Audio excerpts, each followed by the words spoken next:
पीछे वाले नहीं लिख पाएंगे।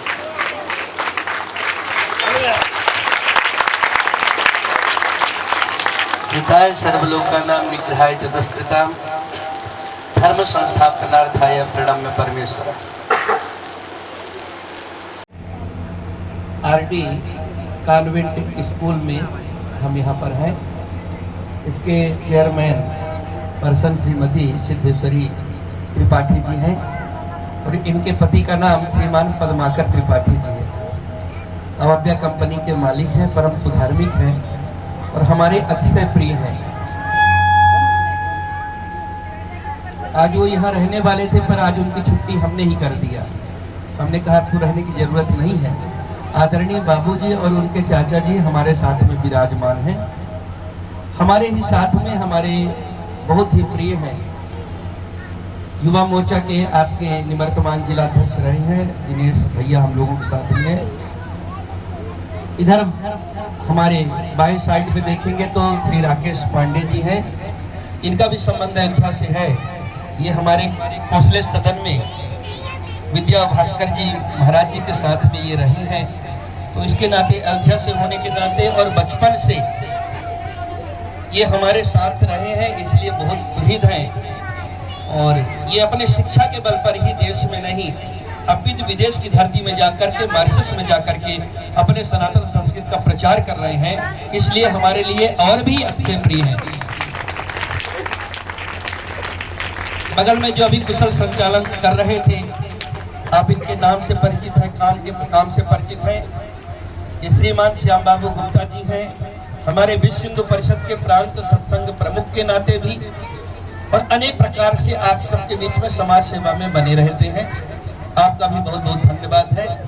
अविरल नदियां प्रवाहित हों उसके लिए नदी सेना बना करके निरंतर नदियों के स्वच्छता के लिए काम कर रहे हैं। दिल्ली से चल करके हमारे मध्य में श्री मान अजीत सिंह जी हैं, नदी सेना के राष्ट्रीय अध्यक्ष हैं। आपका भी बहुत बहुत साधुवाद है। बड़े भैया श्री सुरेश पांडे जी हमारे मध्य में हैं। आप सब जितने भी महानुभाव हैं, आप सबका भी बहुत बहुत अभिनंदन है। यहाँ के श्रीमान प्रधानाध्यापक महोदय, यहाँ के शिक्षक बंधु और यहाँ पर शिक्षिकाएं जो हमारी बहनें निरंतर सेवा दे रही हैं, हम आप सबके प्रति भी बहुत कृतज्ञता ज्ञापित करते हैं और आप सबके भी उज्जवल भविष्य की हम कामना करते हैं। ही रहा, हमारे पास रहते रहते एक दिन अपने गृह जनपद पर लौटा और एक दिन पता चलता है कि एक विद्यालय का वो व्यवस्थापक बन गया है और व्यवस्थापक बन करके वो इतना अच्छा व्यवस्थापक बना कि मालिक को भी और हमको भी ऐसे तारतम्य में बांध करके और आज हमको आपके बीच में खड़ा करके रखा है। वो कोई और नहीं है, हमारा बहुत प्रिय बेटा है, प्रिय हमारे पास ही रहा कहीं न कहीं, वो सूरज पांडे हैं और इतना अच्छा मैनेजमेंट कर रहे हैं। हमारे तो प्रिय होने के नाते, हमारे साथ होने के नाते इनको हमेशा आशीर्वाद तो ऐसे भी है। बहुत सारे काम होते हैं, कभी डांट भी खाते हैं, कभी प्रेम से गालियां भी खाते हैं, पर उसके बाद भी अपना काम बाखूबी कैसे करवाना है जानते हैं और ये करवा ही लेते हैं कहीं न कहीं। ये इनका प्रेम भी है और अधिकार भी है बचपन होने के नाते। आज ऐसा लगता है कि बहुत दिनों बाद ये बच्चों में मैं अपना भविष्य देख रहा हूँ। मुझको वो दिन याद आ रहे हैं जब मैं इनके जैसा स्कूल में पढ़ने के लिए जाता था और ये मैडम जी जिस तरह से भौहें टेढ़ी करती होंगी या हाथ में छड़ी दिखाती होंगी, ये बच्चे जिस तरह से कांपते रहे होंगे, कांपते होंगे, डरते होंगे, वो बचपन का मेरा दिन आज भी मुझको याद आ रहा है। आज भी मुझको याद है कि मैं राष्ट्रीय कथावाचक बन गया, बड़े बड़े आंदोलन हुए, जेल जाना पड़ा, पर उतना डर कभी नहीं लगा। आज भी जितना डर हमको मेरे जब गुरुजी सामने आचार्य जी आते हैं, जितना उनके सामने डर लगता है हमको।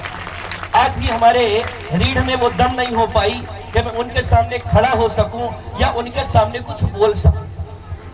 ये बच्चे तो बहुत छोटे हैं, इनको अभी समझ नहीं है, इनको बहुत कुछ बताने से कुछ फायदा नहीं होगा, इसलिए इनको ज्यादा आज न कह करके इन सभी बच्चों का भार मैं प्रधाना अध्यापक पर, यहाँ के प्रबंधक पर और इन अपनी बहनों पर, आप सब पर मैं डालता हूँ। हमको नहीं पता कि आपकी सैलरी कितनी मिलती है, हमको नहीं पता कितने घंटे आपको मेहनत करना पड़ रहा है, आपको नहीं पता कि आपकी व्यवस्था से कितने प्रसन्न है कितने अप्रसन्न है। पर आपको शायद एक नहीं एक बात नहीं पता होगा, शिक्षक अपने जीवन में केवल शिक्षक ही रह जाता है, पर आपको नहीं पता होगा कि इन बच्चों में कौन विवेकानंद बैठा हुआ है, कौन इसमें दयानंद सरस्वती बैठा हुआ है, कौन इसमें डॉक्टर बैठा हुआ है, कौन इसमें इंजीनियर बैठा हुआ है, कौन कथावाचक बैठा हुआ है, कौन वैज्ञानिक बैठा हुआ है, आपको बिल्कुल भी नहीं पता। आप शिक्षक हैं, और जो शिक्षक होता है, शिक्षक असाधारण होता है। असाधारण कहने का मतलब यह होता है कि प्रलय और निर्माण उसके गोद में पलता है। शिक्षक की जो उपाधि दी गई है वह घड़े से दी गई है। जैसे कुम्हार कच्ची मिट्टी को उठाता है और कच्ची मिट्टी को उठा करके घड़े का आकार दे देता है, ऐसे आप सब नन्हे मुन्ने बच्चे को कच्ची मिट्टी के सदृश उठाते हैं और इनको तराश करके एक दिन वैज्ञानिक बनाते हैं, डॉक्टर इंजीनियर बनाते हैं, प्रधानमंत्री मुख्यमंत्री बनाते हैं। इसलिए शिक्षक असाधारण होता है। आपके द्वारा एक दिन गर्व महसूस होगा जब इन्हीं किसी नन्हे मुन्ने बच्चों में से उठ करके कोई एक दिन देश की कमान संभाल लेगा। आपको गर्व उस दिन होगा जिस दिन एक आपका बेटा आईएएस बनेगा, आईपीएस बनेगा, डॉक्टर इंजीनियर बनेगा। एक स्मरण है भैया, मैं दूसरी क्लास में पढ़ रहा था, हमारी मैम का नाम है आत्मा निगम, वो हमको पढ़ा रही थी, दूसरी क्लास तक पढ़ाई थी, बाद में विवाह हो गया और वो चली गई। एक दिन संयोग से मैं क्षेत्र में था, उनके भाई भी टीचर हैं, शिक्षक हैं, तो हम निकल रहे थे तो एक रिश्ते के हमारे चाचा जी लगते थे, वो खड़े थे, तो उनके लिए मैंने अपनी गाड़ी रोक लिया, हमने कहा मेरे साथ चलिए। तो उनके मित्र जो थे वो भी साथ में बैठ गए। वो मित्र कोई और नहीं थे, वो मित्र हमारी मैडम जी जो थी उनके भाई थे, वो भी शिक्षक थे।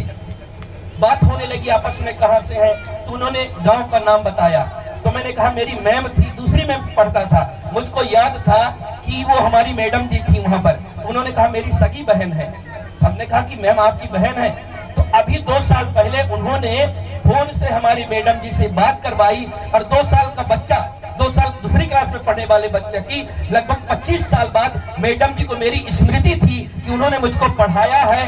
और अभी 1 महीना पहले एक जिला जज साहब है, इस समय अमरपाटन मैहर के पास है, वहां पर पोस्टिंग है। मैं मिलने के लिए गया तो मैं अपनी मैडम जी को भी प्रणाम करने के लिए गया और उन्होंने जो मुझ पर प्रेम बरसाया वो मैं वर्णन शब्दों में नहीं कर सकता, मैं केवल महसूस कर सकता हूँ। ये आप बहनों को मैं बता रहा हूँ कि इन बच्चों में केवल बच्चे मत देखिए, ये बच्चे नहीं है, भारत के भविष्य हैं और इनके द्वारा आने वाला भविष्य तय होना है। और ये आपकी जिम्मेदारी है कि इन बच्चों के प्रति इतनी मेहनत आप करिए, इतनी मेहनत करिए, इतना तराशिए कि एक दिन ये बच्चे उस मुकाम तक जरूर हासिल करें जिसके लिए अभिभावक लोग, ये माता पिता लोग इन बच्चों को आप तक भेजते हैं और यह आपकी नैतिक जिम्मेदारी होना चाहिए। मैं देख पा रहा हूं यहाँ पर अभिभावक लोग भी बैठे हुए हैं। मैं आप सबसे हाथ जोड़ करके प्रार्थना करता हूँ। मैंने कल कथा के संदर्भ में भी कहा था कि आप अपने बेटा अथवा बेटी के लिए आप बहुत सारा धन दौलत इकट्ठा मत करिए। धन दौलत आप बच्चों को केवल विद्या शिक्षा धन दे दीजिए, क्योंकि आप अगर शिक्षित नहीं करेंगे बच्चे को तो हमारे यहाँ गांवों में भी एक कहावत है, पुत्र सुपुत्र तक का धन संचय, पुत्र कुपुत्र तक का धन संचय। अगर आपका बेटा योग्य ही है तो धन संचय करने की जरूरत नहीं है, अपने शिक्षा के बल पर वह अपने आप धन अर्जित कर लेगा। जैसे राकेश पांडे अंबेडकर नगर से भूम से जाकर के विदेशों से भी धन उगाही कर ही रहे हैं, दक्षिणा भले अलग से हमको नहीं देते हैं। ये विद्या का ही प्रभाव है, ये विद्या का ही प्रभाव है कि मैं आपके सामने मुख्य अतिथि के रूप में विराजमान होकर के आपको संबोधित कर रहा हूँ। मैं इसलिए आपको कह रहा हूँ कि आप विद्या धन दीजिए। अगर आपने विद्या नहीं दिया, केवल धन दे दिया, आपके बेटा अथवा बेटी संस्कार विहीन हो गए तो भी धन देने की जरूरत नहीं है। आप धन कमाएंगे वर्तमान व्यभिचार में, अनैतिक कार्यों में सारा धन भी बर्बाद कर देंगे, नाम भी बर्बाद कर देंगे। इससे सिर्फ ये है कि आप अपने बेटा अथवा बेटी को शिक्षा जरूर दीजिए, शिक्षा से वंचित नहीं देखिए। वह माता नहीं है, शत्रु है। वह पिता नहीं है, वह बैरी के समान है। क्यों? ये न बाले न पाठता, जो अपने बच्चे को बेटा अथवा बेटी को नहीं पढ़ाता। न शोभते सभा मध्य हंस मध्य बको यथा, जैसे बकुला भी सफेद होता है, हंस भी सफेद होता है, तो बकुला में हंस में क्या अंतर है? जहां हंसों की सभा लगती है वहां बकुला शोभा नहीं पाता, बड़ा बौना लगता है। ऐसे जिन्होंने अपने बेटा बेटी को पढ़ाया नहीं है वो बकुले के समान है, उनकी समाज में कोई प्रतिष्ठा नहीं है। इसलिए बेटा बेटी को शिक्षा दीजिए, शिक्षा के साथ संस्कार दीजिए। एक समाज में और भी कुरीत फैली हुई है। लोग कहते हैं कि बेटी तो चूल्हा चौका करेगी, बेटी को नहीं पढ़ाना। मैं देख रहा हूं कि यहाँ हमारी बहनों की संख्या ज्यादा लग रही है। पढ़ाया तभी तो ये पढ़ाने के लिए आई हुई है। गर्व तो मुझको उस दिन हुआ था जिस दिन मैं मुंबई में तारामंडल देखने के लिए गया और उसमें कल्पना चावला को देखा। अपने भारत देश की बेटी अंतरिक्ष में चली गई और वहां जाकर के अंतरिक्ष में वो शहीद होकर के, मर करके भी अमर होकर के हमारे बीच में बैठी है। ऐसी बेटी के लिए स्वाभिमान के साथ सर न झुके तो किसके लिए झुकेगा? मैं हमेशा कहता हूं कि बच्चों को तो शिक्षा दीजिए ही, पर बच्चों से ज्यादा बेटियों को शिक्षा दीजिए, क्योंकि बेटा पढ़े लिखेगा तो अपने कुल खानदान का नाम रोशन करेगा। हमारी ये बहनें पढ़ेंगी, ये बेटियां पढ़ेंगी तो एक कुल खानदान का नहीं, दो दो कुल खानदान का नाम रोशन करेगी, अपने पति का भी नाम रोशन करेगी और अपने पिता का भी नाम रोशन करेगी। इसलिए पुत्र पवित्र किए कुल दो, बेटियों को ज्यादा संस्कार शिक्षा की जरूरत है। बच्चों की प्रथम गुरु आज की बेटी कल चल करके माँ बनेगी, और जिस समय माँ बनेगी उस समय जिम्मेदारी होगी कि प्रथम गुरु वही होंगी, स्वयं शिक्षित होंगी तो आगे चल करके भी आपको समझाएंगी, पढ़ाएंगी। और फिर एक बात बड़ी जिम्मेदारी के साथ में कहता हूँ कि ऐसा न विद्या न तपो न दानम ज्ञानम न शीलम न गुणो न धर्मः ते मृत्यु लोके भूविभार भूता मनुष्य रूपेण मृगश्चरन्ति। जिसके पास विद्या रूपी धन नहीं है, जिसके पास तप नहीं है, जिसके पास दान नहीं है, जिसके पास शील नहीं है, जिसके पास गुण नहीं है, पर इन सब से पहले ऐसा न विद्या का पहला स्थान है। जिसके पास विद्या नहीं है, देखने में मनुष्य भले लगता है पर पशु के समान है और पृथ्वी में भार बन के रह रहा है। उसके होने का न होने का कोई अर्थ नहीं है। इसलिए बेटा बेटी को शिक्षा जरूर दें और शिक्षित जरूर बनाएं। भगवान कृष्ण, इनको पढ़ने की जरूरत थी क्या? गोस्वामी जी ने कहा, राकेश भैया भी कह रहे थे कि जाकी सहज श्वास श्रुति चारी सो हरि पढ़े है कौतुक भारी। जिसकी भगवान की श्वास ही चारों वेद है, वो भगवान पढ़ने के लिए क्यों गए? भगवान के पढ़ने जाने का एकमात्र यही कारण था कि भगवान बताना चाहते थे, भगवान दिखाना चाहते थे कि और कुछ करो या न करो पर शिक्षा रूपी धन जरूर दो, अपने बेटा बेटी को विद्यालय में पढ़ने के लिए जरूर भेजो।